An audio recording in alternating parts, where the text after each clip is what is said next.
किस्त नंबर 14 लिए कुछ बदल गया था। पहले जो बात बात पर मुझसे गुस्सा करती रहती थीं, हमेशा अबू से शिकायत करती रहती थीं, वो अब बिल्कुल कम हो गया था। पता नहीं वो ऐसा क्यों कर रही थीं। थोड़ी देर बाजार घूमने के बाद मैं अपने उन्हीं दोस्तों के साथ जाकर बैठ गया और शराब पीने लगा। थोड़ी देर बाद बातों का टापक फिर से घरेलू मामलात की तरफ मड़ गया। इतने दिन इस तरह की बातें सुनने के बाद मेरा मन भी कुछ कुछ बदल गया था। मुझे भी अब भाई बहन, माँ बेटा और बाप बेटी के बारे में बातें अच्छी लगने लगी थीं। ऐसे ही कुछ देर उनसे बातें करने के बाद मैं घर वापस आ गया। ऐसे ही दिन गुजरने लगे। आज नौशी को गए हुए लगभग 15 दिन गुजर चुके थे। उन 15 दिनों में मुझे किसी साथी की बहुत ज़रूरत महसूस होने लगी थी।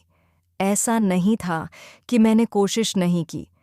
मैंने नौशी के जाने के बाद कोई लड़की पटाने की बहुत कोशिश की, लेकिन कोई लड़की अभी तक पटाई नहीं थी। एक रोज़ मैं सुबह उठकर अपना जम का काम पूरा करके कमरे से बाहर निकला और फ्रेश होकर जब बाहर निकला तो दोनों बहनें छत पर टहल रही थीं। मैंने एक नज़र इन पर डाली और फिर नीचे आने के लिए आगे बढ़ गया। तभी रोज़ की तरह नूरी बाजी ने मुझको आवाज़ दी, लेकिन मैं उनकी बातों को इग्नोर करके अपने कमरे में आ गया। वहीं ऊपर दोनों बहनें आपस में बात करने लगती हैं। नूरी बाजी: देखो ना बाजी, वकी अब मुझसे बात ही नहीं करता है। इस दिन गलती उसकी थी, इसने ही मुझसे बदअखलाकी से बात की थी। तब से मैं उससे बात करना चाहती हूँ, इसे समझाना चाहती हूँ कि ये सब गलत बातें करना छोड़ दे, लेकिन वो तो बात ही नहीं करता मुझसे। महनूर बाजी: हाँ, सही कहा तुमने। ये तो अब मुझसे भी ठीक से बात नहीं करता है, पता नहीं क्या हो गया है उसको।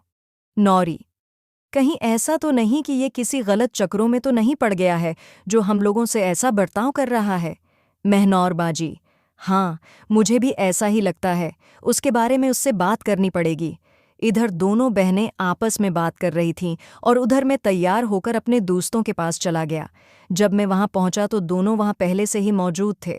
पहला दोस्त: अरे विक्की, आजा, बैठ यहाँ। मैं उन दोनों के पास बैठ गया और फिर शुरू हुआ नशे का दौर। मैं तो वैसे भी कम पीता था, लेकिन वो दोनों ज़्यादा ही पैकड़ थे, तो वो दोनों पीकर टन होने लगे। नशा चढ़ने के बाद फिर वही बातें शुरू हो गईं।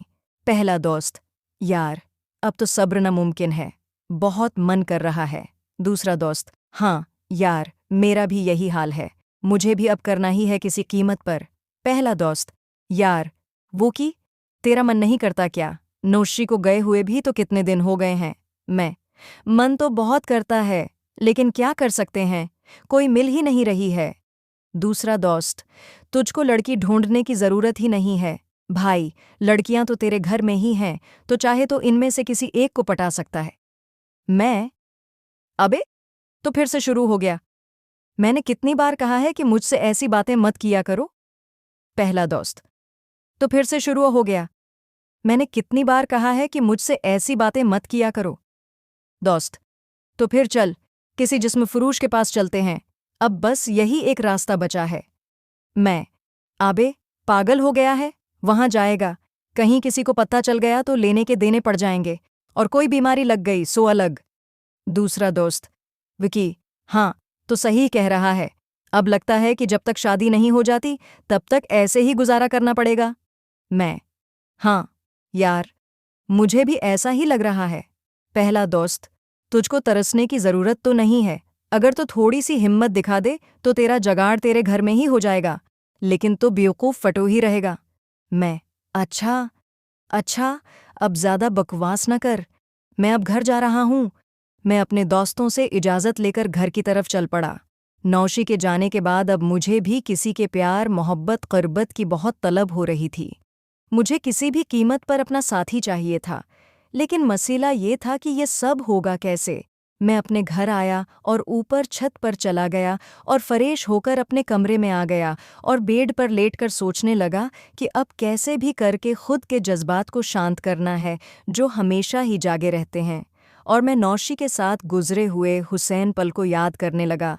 जैसे जैसे मैं नौशी के साथ गुजारे वक्त को याद करता, मेरी आंखें बंद होने लगी थीं। और आंखें बंद होने के बाद मेरे जहन में जो चेहरा नज़र आया उसे देखकर मैं चौंक गया। ये चेहरा मेरी महनूर बाजी का था। मैंने झट से अपनी आंखें खोल लीं और अपने दिमाग को झटक दिया। थोड़ी देर बाद जब फिर से मेरी आंख बंद हुई तो उस बार मुझे नूरी का चेहरा नजर आया। मुझे फिर झटका लगा और मैंने अब अपनी आंखें खोलकर ही तसव्वुरात जारी रखे। मुझे अपने लिए जल्दी से जल्दी कोई इंतज़ाम करना था। दोनों बहनों का चेहरा जो ज़हन में आया था, इसके बारे में सोचने लगा। मैं अपनी बहनों के बारे में कैसे सोचने लगा हूँ, ये ही सब मन में आते ही मुझे बेचैनी होने लगी। एक मन कहता कि जो भी हो रहा है वो सही है, और एक मन कहता कि ये जो भी हो रहा है वो गलत है। वो मेरी बहनें हैं, अब तो ये सब रोज़ का हो गया। मेरी